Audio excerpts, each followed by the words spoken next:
poltergeist. As if by magic.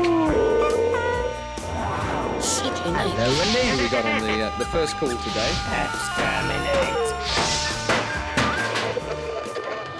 In 1983, vandals broke into the Blue Peter garden. It's very sad to think that a few people take such pleasure from harming their fellow human beings and from hurting animals as well. In the once innocent world of children's television, the bubble had burst. The rest of Britain was in turmoil. Kids' TV became reality TV. The grittier the better. I want a word with you. No. Anyhow, here. Elsewhere, powerful forces were at work. Children were no longer just an audience. They'd become a market. These shows were just buy, toy, toy, toy, you will get them. This is what happened when the turbulence of the 1980s crashed into the innocent world of children's television.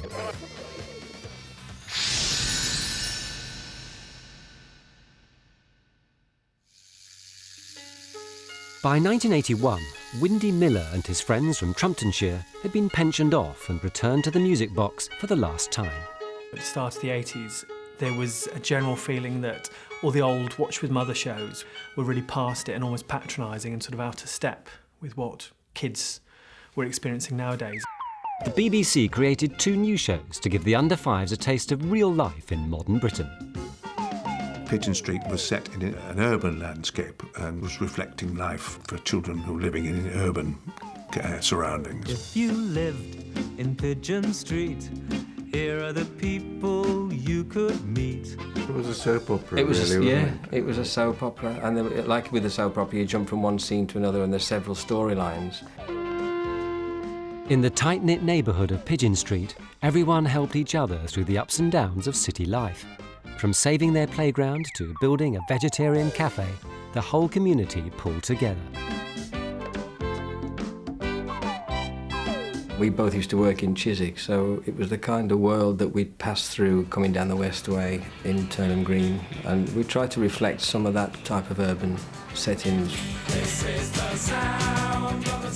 The cast mirrored the mix of people who lived in real inner cities.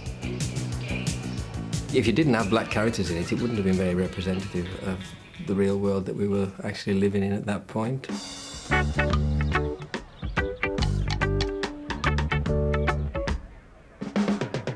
In kids' telly, since the 60s, there had been multicultural characters, but Pigeon Street was the first one that really put black families, for example, centre stage and made them not just the friend down the road or some sort of sidekick. These were children's TV characters in themselves who are worthy of having a whole show based around them. There's Jim on his roller skates. He's the eldest there and likes keeping an eye on the younger ones. Gerald Snail wins by a horn. I think they wanted something that was more up-to-date, something that was a bit more now, which is, I think, what Pigeon Street was trying to be without being too fashionable. So we tried to make something that was a little bit timeless, but nevertheless felt very 80s, I guess. I'm Mr. Clark from the council. Why are you measuring the playground? Because it's going to be knocked down and a car park put there instead. It's all on the plan, see? Knock it down? You mean we're going to lose our playground? It was a very definite 1980s show, but it was groundbreaking, and it was one of the first that really started pushing a more overtly lefty agenda. It's the last day of term. Next term there won't be any dinners made at school. They cost too much, so the children will have to bring their own. And Betty won't have a job. When you think back on the whole notion of Pigeon Street now, it almost sounds like a really 1980s sort of box-ticking exercise. But I think that's unfair, because the show had a lot of charm. Pigeon Street had its fans, but despite its right-on agenda, only one series was made, perhaps because it lacked a vital ingredient needed to hit the big time in the 80s. Pigeon Street is this wide cast of characters, and there isn't a single person to latch onto that kids can get into that you could merchandise. But another show, first broadcast in 1981, had no such problem. What a lovely day, said Pat to Jess as they drove along the valley on a fine sunny morning. It starred postman Pat Clifton, who, with his cat Jess, was always ready to lend a helping hand while delivering mail round the valley of Greendale. Good morning, Pat called. Morning, Pat, said Mrs. Goggins. Postman Pat was intended to be about rural England for the under-5s. And the idea was this postman drove around the countryside and met countryside people. Pat told them all about Katie's lost doll, but they hadn't seen it. Poor Katie, said Pat, and on her birthday too. I know, I'll take her a box of chocolates. That'll cheer her up. Every little boy wants to be a builder or a fireman or a postman, which, for some reason, when you're 5, seems impossibly romantic. It's Katie's doll, said Pat. I found her when I wasn't looking for her. I'll take the chocolates anyway, said Pat. They'll make a nice birthday present. There's something iconic about the way he looked, something idyllic about his lifestyle.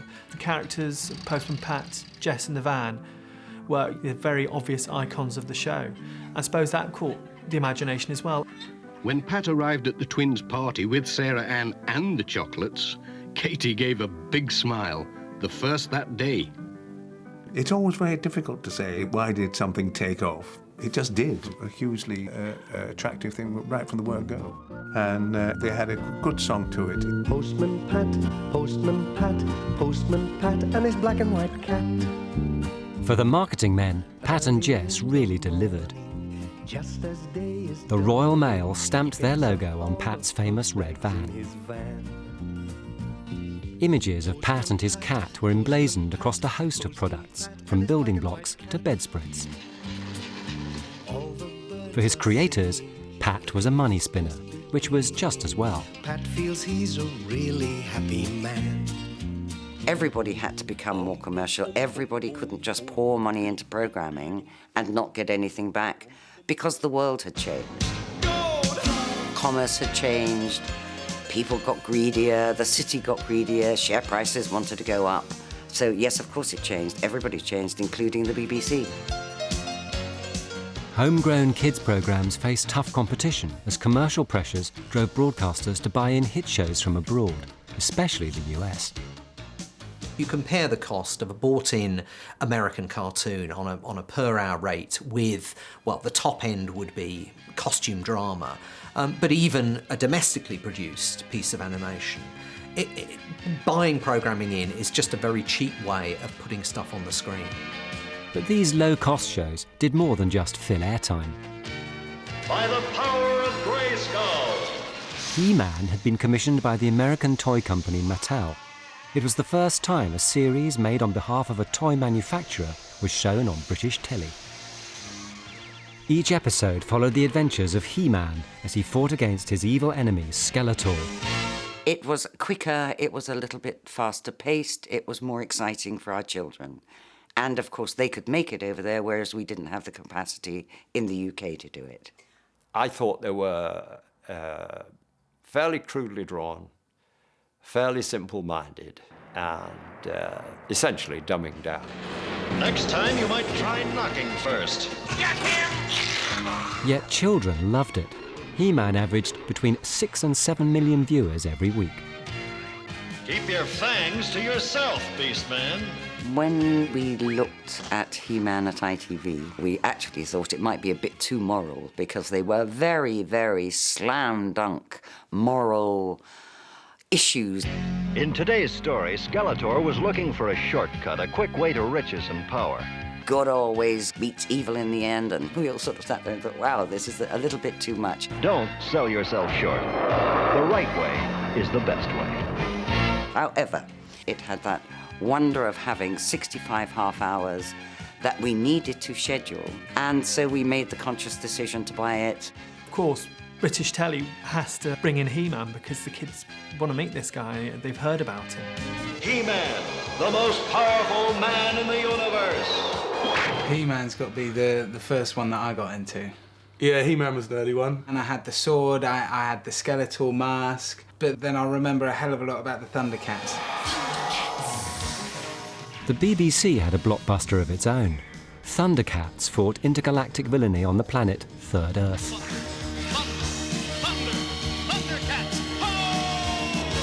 I was a little bit nervous about it for the BBC because it was high action, boy-driven, very American programming. Fans could recreate the exploits of the Thundercats in the comfort of their own homes. I bought the Panthro with the Thunder Tank as well. That was my favourite toy of all. Big thing, the claws came up all the time, push it along. I was never lucky enough to have a Thunder Tank. The sword was the best thing that you could have. If you had the sword, you were lying out, whereas if you had the toys, you were merely a fan.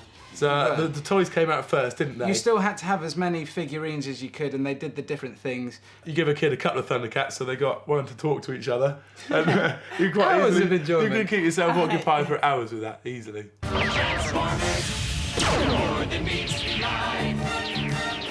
Another American toy giant, Hasbro, were behind the hit series Transformers. It featured vehicles that miraculously became robots battling for control of their home planet Cybertron. Transformers, robots in disguise. And Optimus Prime. Autobots, transform and roll out. Yeah. Roll out. The toy Transformers were also puzzles that could be turned into robots, just like in the cartoon. Thanks. The best thing about them is the fact that it turn a normal car, a caravan, a station wagon, anything like that, you could turn it into a robot and start walking along with him. I'd get my pocket money on a Saturday and it wasn't a hell of a lot. But I'd go down to the local toy shop and I would spend hours in there choosing my next toy to play with, whether it was going to be a Transformer or again, whether it was going to be a Thundercat. Something with Transformers, there were so many of them. And, you know, it was very well interlinked with the TV show. Let's roll. You know, Series 3 starts and there's 2 new Transformers. The first thing you're going to do is be ripping at your mum's trousers and go, Mum, please can I buy another Transformers? Yeah. So, yeah, I think it's quite clever. Never have too many. No, the bigger collection, the better. And I think a hell of a lot more respect from your mates.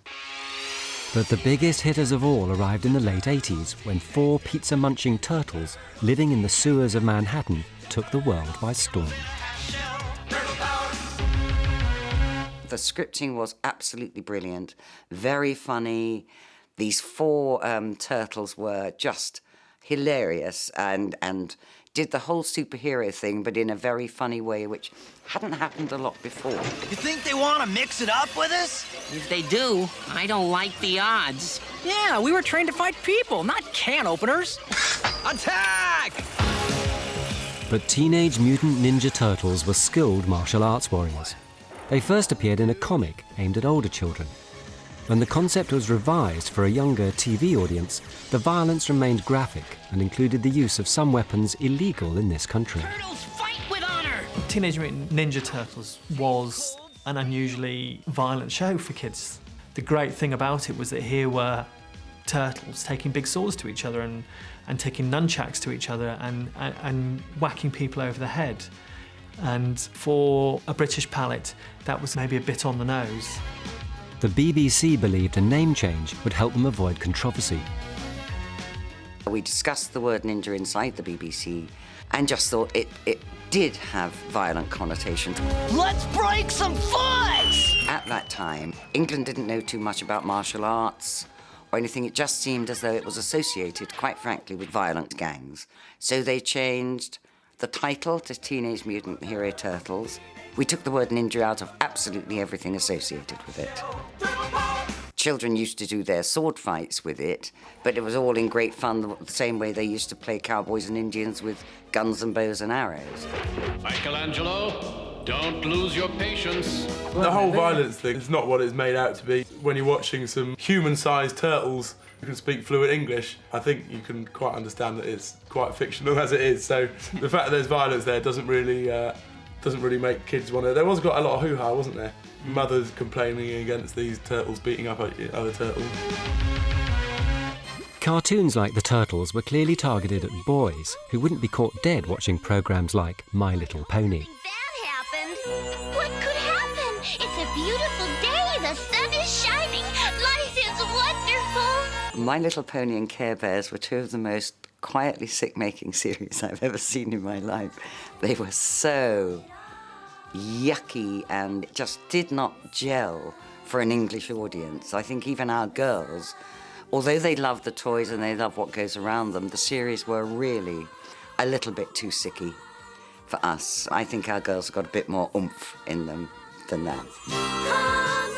These programmes weren't to everyone's taste, but keeping the grown-ups happy was never their primary function. Will you hurry? We're talking about programmes that are produced at the behest of toy companies. It's Mattel, Hasbro, the big American toy companies that are basically getting companies to produce programmes that will act as a kind of shop window for their products. These programmes get called by the critics 30-minute commercials. And the argument is that, in a sense, there's been a shift in the commercial strategy, that these companies no longer need conventional advertising when they have programmes that will, in a sense, be a commercial for their toys and all the range of spin-off products. The toy companies denied they were manipulating children, but parents were outraged. It has been suggested that television doesn't influence people. If it doesn't, can anybody tell me why manufacturers and publicity people spend millions of pounds advertising? Of course it influences you. That's what people objected to about shows like He-Man or Thundercats or My Little Pony. It's just this sort of insidious marketing, which is undercutting the parent, going straight to the kid and saying, you want to have this toy, make mum and dad buy it.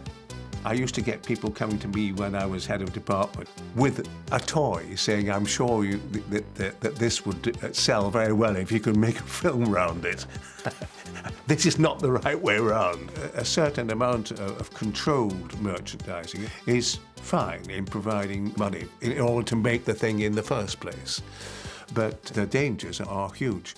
On one level, you can say, well, that what's happening here is that children are being exploited, that they're somehow innocent and they've been seduced and manipulated by evil marketers. I would say, actually, children understand a great deal of what's happening here. They certainly understand and can be, if you talk to them, very cynical about advertising, for example. So the idea that somehow children are simply passive dupes is quite questionable. Even if children did absorb these messages, they may not have detected some more subtle American influences. The trouble was that the cheap, not very intelligent import that came into the country undercut the British product. So there was inevitably a kind of a dumbing down and a kind of erosion of our own British culture. He's the greatest. He's fantastic. Wherever there is danger, he'll be there. A cartoon parody of James Bond, Danger Mouse was a fearless superhero with a rakish eye patch.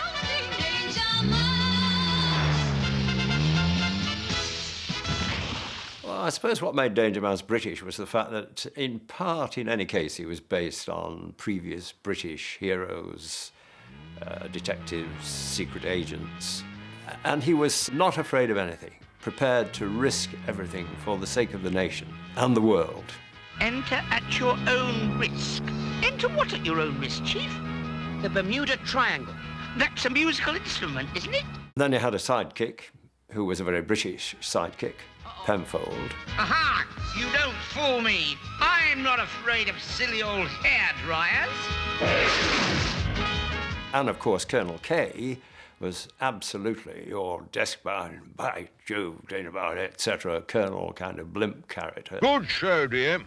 Got a problem only you can solve. But I put new batteries in your video game last week, sir. Britishness was an integral part of it. And of course, the whole series, in any case, tuned into what the British public understood, and the British culture, the British experience, the British sense of humour, the British use of language. Nelson, lying down on the job? Good grief! It's it! All right, that's your last laugh, Curly Conk. Here I come. You've got, David Jason and Terry Scott, and this weirdly literate script which is packed with puns and parodies and all sorts of business going on. It's something that is almost uniquely British. Oh, Chief, how are we gonna get out? Grab a tooth, Penfold. But Chief, why? It's getting dark, Penfold, and if my theory is right, we should be out of here any minute now.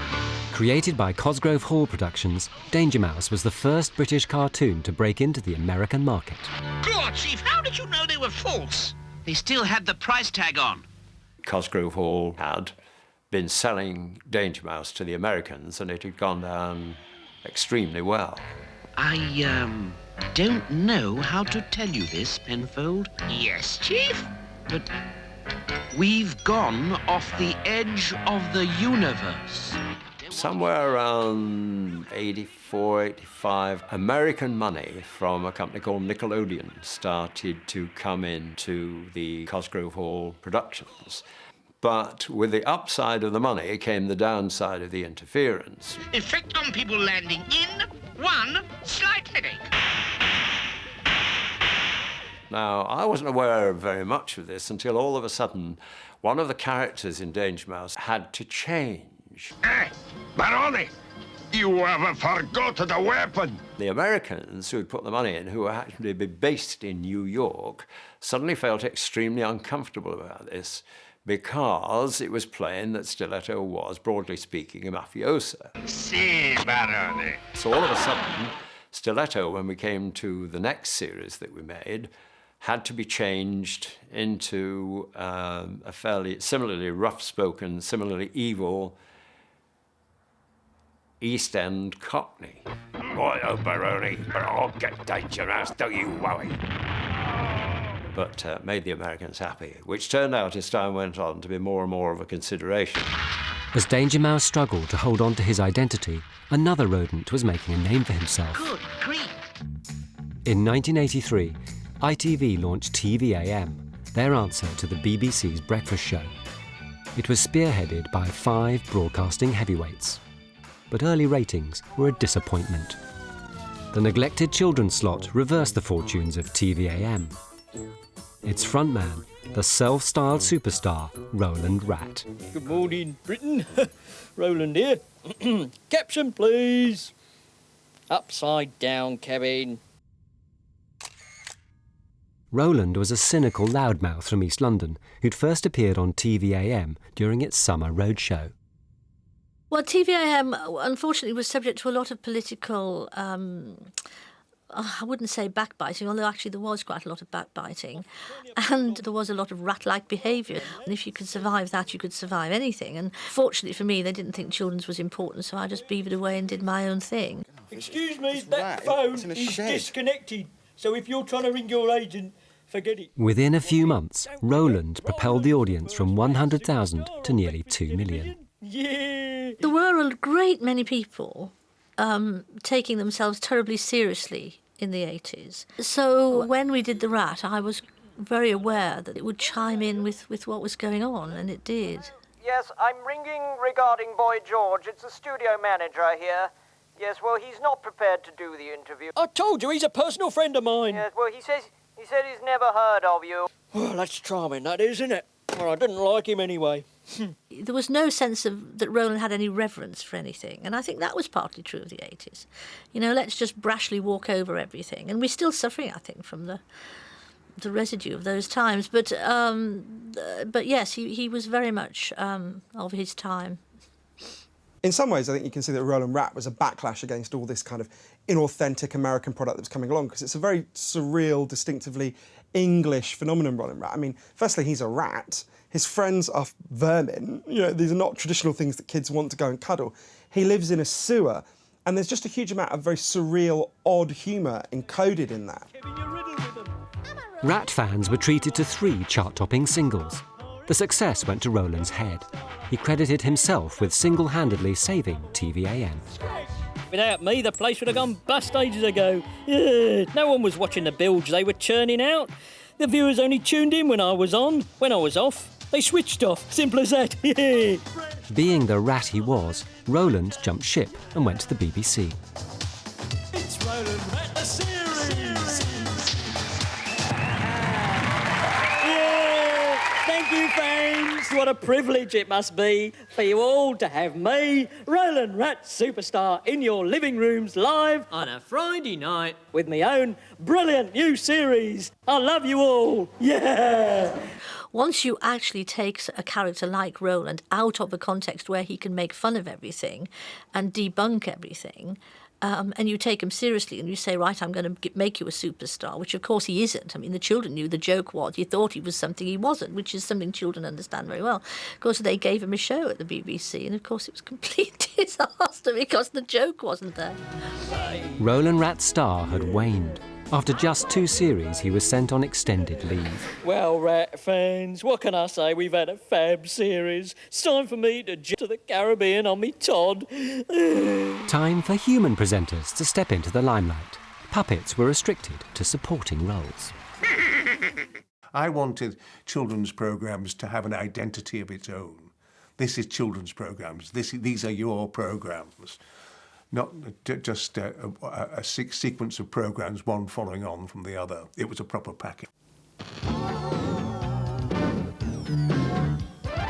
Then we got a very good guy from the presentation department who was in charge of it, and he auditioned various people and found a young man called Philip Schofield, who was the first guy who presented it, and that's how that happened. Presenters Philip Schofield, Andy Crane and their furry sidekicks linked children's programmes from a closet on the 4th floor of Television Centre. Not for nothing was it called the broom cupboard. It was very small. It had a desk about, it was like sitting behind a small desk. There was a camera, it would have been up there, and a few faders, and it was completely live and completely self-op. If I didn't open the fader and switch my mic on, I would be mute for the link. Oh, are we on? There were so many things that are brilliant about the broom cupboard, and one of them is just that it was kind of lifting a lid on telly. And they talk about how the Big Breakfast sort of broke down barriers and included the film crew and the researchers into the mix. But, Philip Schofield was doing that before. Well, apparently this work has to be carried out fairly... Would you hold that, sir, Yes, OK, fine, thank you. This is fairly... I'm on air at the moment. On the what? On air. I'm on television at the moment. So you have to do this. Don't... What have you done? Well, I just took the plug out. Don't touch! Oh! You soon learned that the best material came from the people that were watching. Song sheets at the ready if you've got them, and don't forget that National Willy Fogg Day is actually April the 28th. When we did National Willy Fogg Day, which some people still celebrate. I got an email from a couple of students recently saying that they still celebrate National Willy Fogg Day. I've forgotten the day. It was the end of Around the World with Willy Fogg, which was a very, very, very long programme. And I decided that it would be great that if everybody watching could sing along to the theme tune. 2, 3, 4. 80 days around the world. No, we won't say a word before the ship is really back round. Sorry. Round, all around the world. This is dreadfully flat. So I said, I tell you what, I'll write out the words to Willy Fogg, and if you want one, just send a stamped addressed envelope. It was the first time in children's BBC history that we had to get in the BBC mail department to help us, because we were getting 12 and 13 sackloads a day of people wanting this Willy Fogg song sheet. Come on, let's do the credits, Ed. Just like we used to do. Children's BBC for the last 2.5 years has starred Ed the Duck. I know that Michael Gray putting Neighbours on at 5:30 was about the best thing that ever happened to my career. We ended up with audiences of about 13, 14, 15 million people. And there's me and the Duck for 3 minutes beforehand. They're not switching on to watch me and Ed, they're switching on to watch Neighbours. We just had this enormous inherited audience. I mean, can you imagine that now? The length of a pop video. Just go on BBC One, Andy. 16 million people will be watching. Just do what you like. Never happened, would it? What's this? It's a message from the Duck. At the engineering department Christmas party, see you later, Ed the Duck. I don't believe this. I don't think the powers that be realised quite how powerful it was at the time in terms of bringing an audience together and getting across a message and having the impact that it had.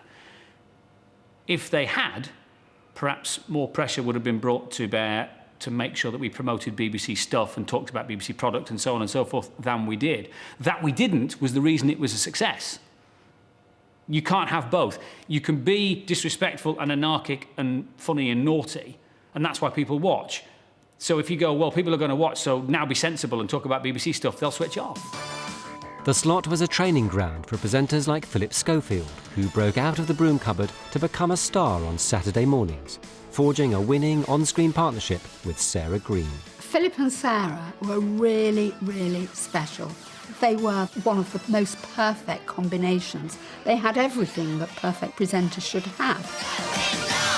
We Good morning. love live. We love it. Good We morning. love live Welcome telly. to Studio 7. Can you hear me? 2 seconds to go and Sarah's microphone breaks down. I worked on Going Live. I called it Going Dead because I used to have to be there so early in the morning, but it was that was very good. That was good fun to do. By the 80s, Saturday morning TV had become an epic 3-hour medley of interviews, cartoons, live phone-ins and music. The recipe was a success. On Saturday mornings, audiences of up to 9 million were tuning in. Pop stars were quick to exploit the show's popularity. Even politicians joined in, turning Saturday mornings into a battleground. Politicians would come onto the programme because of the popularity of the programme. And if you wanted to talk to young ears, then Saturday morning was the place to do it. You can ask politicians all sorts of outlandish questions if you're doing it on behalf of children, you see. So I said to Neil Kinnock, why are you and Maggie Thatcher all shouting at each other? I think it's quite possible that we're two people that, whatever our professions were, if we worked in the same factory, the same office, the same school, we probably wouldn't get on with each other because we've got divergent personalities. Now, when would he say that? Well, you never say that, would you, in a grown-up current affairs programme? Now we welcome into Superstar our special guest this morning, one of the world's most powerful women, the Prime Minister, Mrs Thatcher. Good morning, Mrs Thatcher. Good morning. I had to go and meet her in the main reception at the TV Centre, and she came clippity-clocking across the room with a sort of wicker basket, like a granny, you know, with some presents in to give to the viewers. Margaret Thatcher really understood that it was a very sensible thing to do. She thought about what she was doing. She thought about what she was going to bring to give away. And then when she sat on the video vote and discussed pop music with whoever the stars were at the time, it was magic. I thought it didn't matter. It didn't get anywhere, and I wanted to say get on with it, so I'm very much on the threesome side. 3 for you. Not much melody for you. Not No, enough it's too much like a rehearsal. There was a lot to be done before you really had the production. The children would ask her questions. And a lot of the questions were more biting than the sort of questions they'd be asked on an adult programme, because the children's perception of what they were meant to be doing was probably clearer. Do you find it easy to keep your temper in the House of Commons when someone from the opposition interrupts you? I'd just like to ask, what do you think is the most important decision you have made which will affect the whole country in the long run? In the event of a nuclear war, where will you be? What was in it for her? Well, clearly to be seen in a softer, more friendly light. That was the political spin-off, I imagine. In another Saturday morning slot, television's first agony uncle, Philip Hodson, talked viewers through the serious business of growing up. You are still at primary school. You've already finished your puberty. You're only 10, and you finished. I'm tall and broadly built, but I have to wear a bra. But it wasn't all about hormones and heartache. Uncle Philip tackled some of the thornier issues of the day. Because AIDS is a disease that can kill, because we're afraid of diseases that can kill, and because there's no cure for AIDS, so what happens is that rumours fly and there's more ignorance about AIDS than almost anything else. 80s kids were growing up fast, and children's television had to keep up. We felt that the world of children was changing in all sorts of ways, and the world of television was changing in all sorts of ways, and we better do something about ourselves and make a few changes in the way we were making programmes to open things up a little bit, to try and do a few new things in order to provide a service that was useful to kids. Britain in the 1980s was a very politically saturated society in a way it isn't today. And even as a child, you could feel the country kind of rocking to either side of you, whether it was the miners' strike or the Thatcher-inspired riots and the mass unemployment. And you had this almost this vision of Margaret Thatcher hanging over the country as this kind of grim spectre. And that was inevitably going to percolate into children's television. Since the mid-70s, Newsround Extra had repackaged grown-up news for a young audience. But as well as reporting political events, the programme took part in them. In 1983, it held a mock general election for kids. We've been debating about the fact that we needed to do more about politics. And we thought, well, why don't we have a Newsround schools election using schools from all over the country.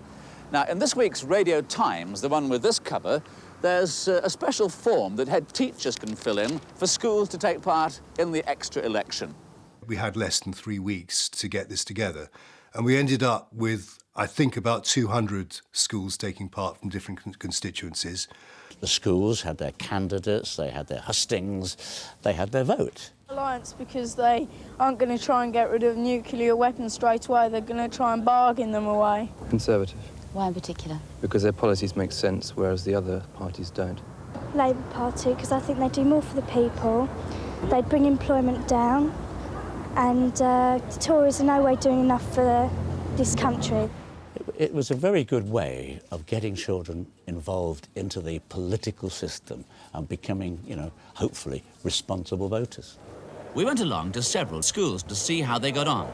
And first of all, they had to pick their candidates. A radical and reforming programme is required. So remember, think positive, act positive, vote Labour. The choice is yours. The policies put forward by an extreme Labour Party would jeopardise our defence and security. The Alliance offers moderation and steady recovery.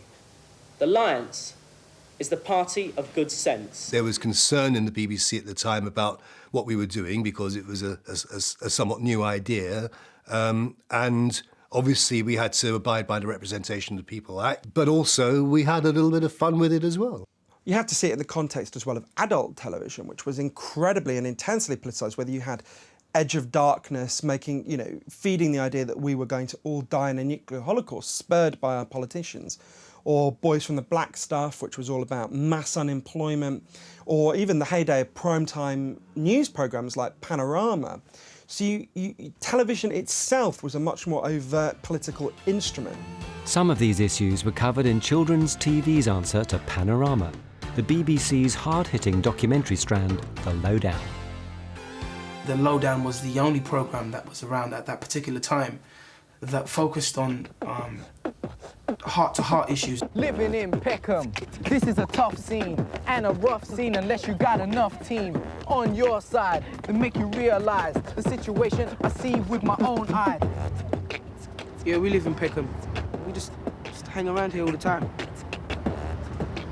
Well, I don't find nothing wrong with it, really. It's because when people see it on television, they think, oh my God, this is a disgrace and that. But when you just hang around here all the time, it's just like your own house, you know what I mean? You're living in your own territory. In one episode, children took over the running of a school. Another explored the topic of imaginary friends. One of the most poignant was about divorce. I thought I'd never see my mum again. So what did you do? I just kept quiet and did what everybody else said. When I got to go to bed, I went to bed quietly. I didn't speak to a lot of my friends, and they asked me why was I unhappy. I didn't speak to them. Why? Because I felt so I'd just never see her again. I didn't feel like speaking to anybody. Were you worried about your dad? I was worried about my dad would leave me as well, and I'd be left on my own. It was them being allowed to see what really goes on in our minds as children, what we're really into, what we do and we don't like. And for, subjects like divorce, it would then show from a child's perspective what they're going through so that the adult could see, well, this is what's going through, and this is this generation, this is how they feel about it. My mum and dad used to row in their bedroom, and I used to, hear them from my room, which was next to theirs. And I used to run in and try to stop them, but there was nothing I could do about it. I used to think that, everybody else has got a dad and I haven't, and I don't deserve one. But I don't think that anymore. But I used to when I was quite small. Come on! And we did get one letter from a parent who said, I don't think you should be doing that sort of thing because it's too hard-hitting. My reply to her was that if you went to an average classroom, you'd find that 1 in 3 kids had experienced exactly that. And so kids were only too well aware of the issue because they were living it. And it was our responsibility to listen to what they had to say and to hear their point of view. One edition featured the teenage rap group Partners in Rhyme. The whole idea of Partners in Rhyme is not that at all. And there was a marriage of everybody that had the same idea that this is not what rap's about. It's about, you know, coming together. It's about expression. It's about how you feel, putting it into the point of rhyme. So that's what it was. And it was just talking about current affairs and where we were as kids. Life as a teenager is pretty tough because people don't really take you seriously and they're almost scared of us. They see stuff on the telly, they hear about people getting mugged and stuff, and they just presume it's all teenagers are like that, but it ain't. Like, we walk down the street, they see us coming and they turn around because they don't want to pass us. They only think the worst of us. I think it hit the nail on the head for what we were into, what we were listening to and what we wanted to express. And I think that was really, you know, the Lowdown really provided that for us as an outlet to get out and let people know what rap music was about, you know, back then. There's so much bad stuff going on in the world. The greenhouse effect, CFC cans, violence and racism.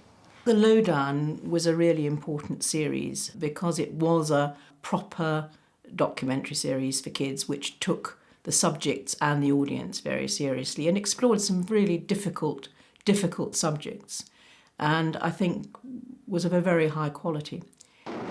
Boundaries were also being crossed in kids' drama. Since 1978, the exploits of a group of pupils from the fictional South London school Grange Hill had transfixed young viewers and alarmed parents. The issues that were tackled with Grange Hill would be within normal schools anyway, especially comprehensive schools that I was brought up in. You've got your bullying, your shoplifting, there was pregnancies within school kids, and I think that was where the stories were so strong and they were taken so seriously. Adults would be like, oh, you know, this doesn't go on, but if you'd have gone into a school as a child, all these issues were happening, and kids could relate to them for that reason. What's your cloth head? Grange Hill's had lots of success with issues, particularly in its earlier years. And I think one of the things that it did brilliantly was a story about racism. Gripper picked on the weak and vulnerable. The school's black and Asian pupils soon came under attack. I'm not sitting near you. What you done, Gripper? That map took me hours. You didn't have to sit there. Monkeys over there. There were problems, but for myself, my character was very much like the Glenroy character in Grange Hill, the way I lived my life. What'd you say your name was again? Glenroy. Glenroy? What sort of name's that? Suppose you tell me. Nah, man. We had things like the National Front that you had to contend with, and you would be going to school with children whose parents were members of the National Front. So yes, Grange Hill was very true to, I think, to what was going on at the time in inner London schools. Drown, you scum. The standoff in the locker room was a very, very violent scene. Got you now. In there, we'll get him this time. You had both groups throwing each other into lockers which bent and buckled. Let's have you then, Stiffson. Both groups lifting up chairs and hitting each other with chairs. You had people punching each other, throwing each other about. It did take something like what was shown on Grange Hill to actually start to make some changes and start to have people really look at the society that we live in and be willing to change it. Grange Hill continued to tackle some of the most controversial issues of the 1980s. Most shocking was Zammo's tragic descent from popular schoolboy to heroin addict. Heroin was a taboo subject and everybody who done it was classed as a horrible person. They used the Zammo character because Zammo was well liked. He got on with the kids as well as the parents. So they chose a character that people could relate to and then would watch the story with credibility, and so that, you know, nice people can get involved with drugs. That was the angle they went with. Mrs. Maguire, this is more than just thieving. The money's a means to an end. We have reason to believe that he's stealing because he's using drugs. And it was just a deterioration of Zammo from the nice, happy-go-lucky guy to, you know, in the end, taking drugs in the toilet. And you don't believe me either, do you? But best mate, well here. See how much heroin you can find among that lot? Satisfied? Or do you want me to strip right off? Oi, don't fiddle with that, it's broken. What can I do? Yeah, well, just don't fiddle with it, all right? Bring it in for anyway. We've got history this afternoon, not maths. Yeah, well, just get your hands off. All right, leave it, Zammo. Out of the way, Kev. Just calm down. I won't tell you again. Move. Move, I said. Give him. Zammo! No. Just give it. We're not playing games now, all right? Oh, yeah, and that's what it was this morning, wasn't it? A game. She was packed with heroin. This is the real thing, ain't it? Don't tell me I'm wrong. Just give it, all right? But why you're off drugs now? You proved it to me, remember? Maguire. Zammo. All right, son. In another episode, Roly finds Zammo slumped in the toilets of a nightclub after taking an overdose. It was the first episode with no music finishing, and the camera just closed up on Zammo, and that was quite sad. It was sad to watch as well, to see the downfall of such a lovely character. Zammo, you all right?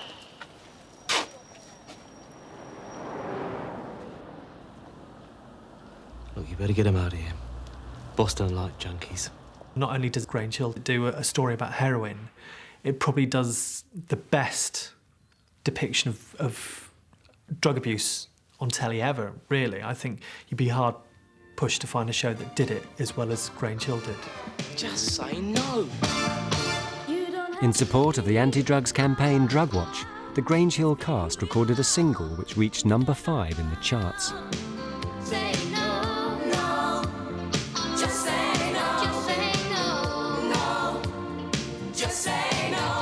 Well, it was funny, actually, because I was asked to sing on the record, and I can't sing, so I sang a note in the rehearsal, and they said, right, Lee, you won't be able to sing. And then they said, can you dance? And I started to dance, and they thought I was messing about. So they said, well, you can't dance on the video either. So if you look at the video, I'm actually weightlifting and not dancing, because I can't sing or dance. I got not a lot to do with the record, which now, 20 years on, I'm glad to say, but, I mean, I was just there anyway. Maybe it was a naff record, maybe it was a naff video. But nevertheless, it made a big impact. Like Grange Hill, ITV's Press Gang tackled serious social subjects, from solvent abuse to fraud. I think it's the Guinness Book of Classic British Telly describes Press Gang as probably the best programme in the world ever, and it would be quite hard to argue against that. The hospital regarding Staff at the Gazette were kept in line by its hard-bitten editor, Linda Day. Despite its serious subject matter, the show had wit and romance. So, you're back. Yeah, I'm back. I would have baked a cake, but I didn't. Yeah, I figured that was the reason. Well. Yeah. So. Yeah, me too. Later? Absolutely. OK, everyone, the cabaret's over. Back to work. Press Gang is very much a product of the 1980s. You have a woman in charge who is very brittle, very fierce, has no power of empathy, is very cruel to the people around her. Linda, stop asking, just do it. And make it good, give it some zap. Some zap? Am I getting this right? You want me to liven up an explosion? I want you to give me the best work you've done, Sam, and make it stick. This is our big chance to show what we can do. Well, that's a new angle. What? Gas leak, bomb or career opportunity. Linda, there are people in that building. I know. Do you? We're talking about the dead and dying here, Linda, and I'm supposed to put in some zap. How about I just do the obituary column in colour? It was really slick. The dialogue, the crosstalk is very, very sophisticated. It's kind of like Moonlighting meets Grange Hill. There's romance in there. And it presents a world where adults don't really count. And that's always appealing for kids. Colin, I want the books. And I don't want to hear how they've been eaten by your cat, or how they were stolen by a roving band of deranged accountants, or how the recent stock market collapse in New Guinea has rendered the figures meaningless in a very real sense. I want the books now. You're giving me the books?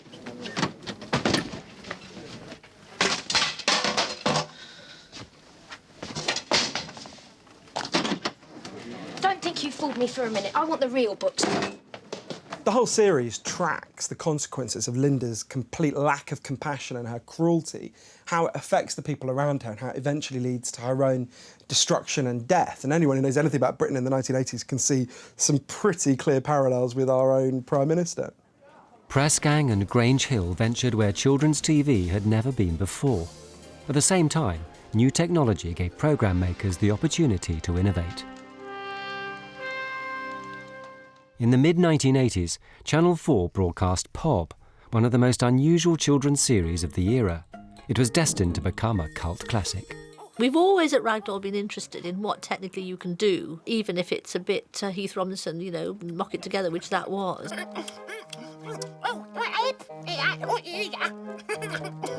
We spent £1,000 on this puppet, a great deal of money then.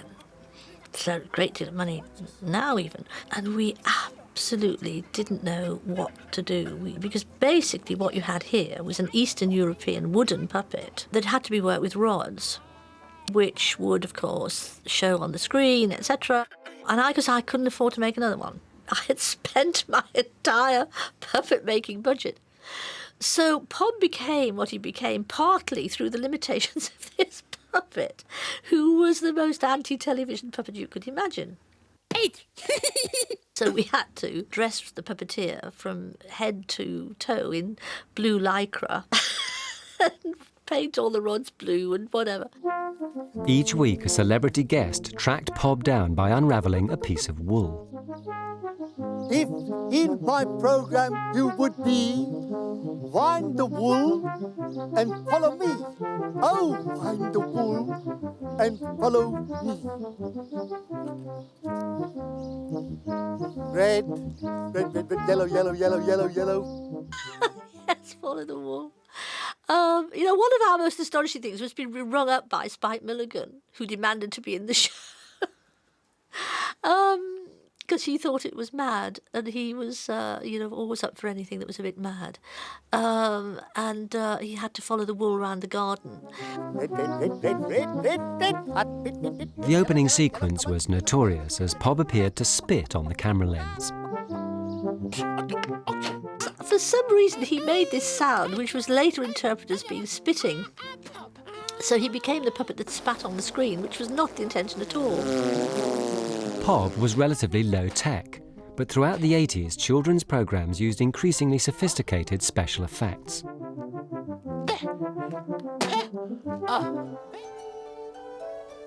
When the BBC, with over $1 million of American investment, made Box of Delights, the results were much more spectacular.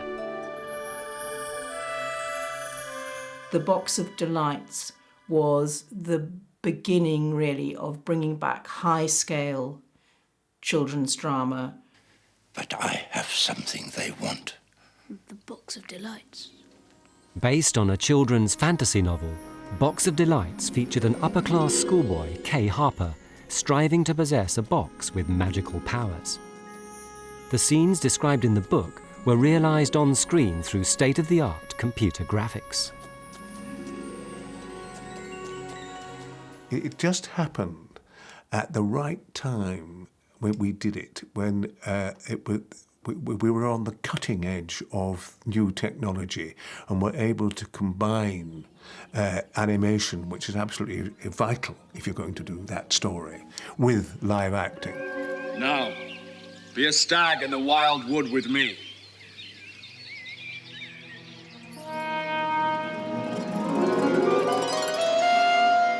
We got 3 BAFTAs for the box, and I don't think that's ever been topped in children's programmes. We got 1 for the series, 1 for design, and 1 for special effects.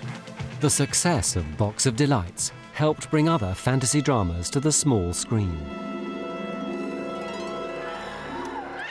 These were classic stories being done in a modern way. So that having done The Box of Delights, when I got back to the BBC and the BBC had just managed to get the rights for the Chronicles of Narnia, we could say, all right, it's very ambitious, but we've been able to do The Box of Delights. We know how to use special effects, and we can do something like the Chronicles of Narnia. By today's standards, the graphics look crude, but at the time they amazed audiences. The Chronicles of Narnia was a huge undertaking for the children's department and was only made because Michael Grade told BBC Worldwide to invest a considerable amount of money in it, and money actually came to us from the drama department. In the 80s, computer games began to emerge as an important player in the world of children's entertainment. As an answer to games like Dungeons and Dragons, ITV broadcast Nightmare, described as the world's first virtual reality TV show. It was presented by Dungeon Master Hugo Wyatt. 4 from London tread the path, through dungeons deep and caverns dark. He's probably, at the time, in the late 80s and early 90s, in any school playground in Britain, he was probably the most imitated person. There would be kids going around saying, "Ooh, nasty," which is his famous catchphrase for whenever a team died in the game. Oh, nasty. The set I was in was real. It was a real set, proper things and everything else. And the advisors went into that, and so did the Dungeoneer originally. So they never, ever saw the blue set.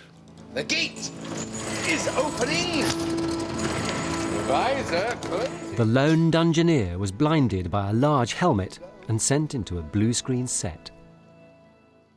Through computer graphics, a hazard-filled fantasy world was created around him. 3 teammates in a separate room directed the Dungeoneer through an imaginary maze in search of treasure. Corridor of a palace. The technical aspect of Nightmare was quite incredible. I didn't know how it was done or what was going to happen very often, and things would appear that absolutely amazed me. Walk forward. Walk forward. Some of the gameplay was really quite complex. It was always challenging, and also it was quite scary. A dungeon is a dark, dank, dangerous place. It's not the sort of place you'd send 6-year-olds in, even in fantasy terms with drawn environments. It's pretty convincing. We scared an awful lot of children, but they made for great gameplay once they'd been scared. But you'll get them calling out, "Go left, go right, go left," and the poor thing's out there going, "Well, what do you want?" You know, we didn't actually get what you... but near enough. Ooh, nasty. To some viewers in the 80s, it was children's TV itself that had become nasty. In some cases, the pursuit of ratings and profit had made the merchandising more important than the programming. But it was also a decade when children's TV got its hands dirty for the first time by tackling some of the more unsavoury aspects of life in the real world. As the decade ended, British broadcasting stood on the threshold of a digital revolution. The multi-channel explosion would impose even fiercer competitive pressures on programme makers and drive them to greater heights of creativity in the years ahead. So what lurks under the average teenage bed? And worse still, what's in their heads? BBC4 gets unprecedented access to the teenage bedroom. Next.